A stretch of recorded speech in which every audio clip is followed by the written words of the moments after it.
নমস্কাৰ। আজি ডেকা ল'ৰা এটাৰ কথা কওঁ শুনক।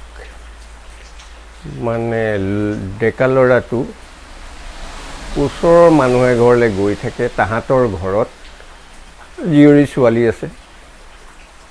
তো কথাটো দেউতাকে মন কৰিছে যে ই এই মানুহ ঘৰলৈ গৈ থাকে, গতিকে সি ঘৰলৈ আহিলত দেউতাকে তাক কৈছে, ঐ সদায় একে জেগালৈকে গৈ নাথাকিবি, সদায় একে জেগালৈকে গৈ থাকিলে মানুহক কুকুৰ দেখা দি দেখে, কুকুৰৰ নিচিনা ভাবে। সি পিছদিনা ল'ৰাটোৱে কলেজ নগ'লে।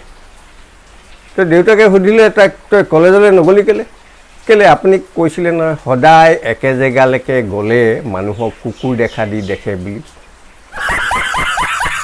এতিয়া দ্বিতীয়টো শুনক। কাপোৰ বেপাৰী মানে ডেকা মানুহ আৰু ৰাতি হৈ গ'ল গাঁৱত ঘূৰি ফুৰোঁতে। এতিয়া যাবলৈ একো ব্যৱস্থা নাই, মানে কোনোবা মানুহ এঘৰতে থাকিব লাগিব। ভাবি পেলাই এঘৰ মানুহত গৈ সোমালেগৈ, বোলে ৰাতিটো মই আপোনালোকৰ ঘৰত থাকিব বিচাৰোঁ, পাৰিম নেকি? গিৰিহঁতে ক'লে যে আমাৰ ঘৰত জীয়ৰী ছোৱালী আছে, থাকিব নোৱাৰিবা।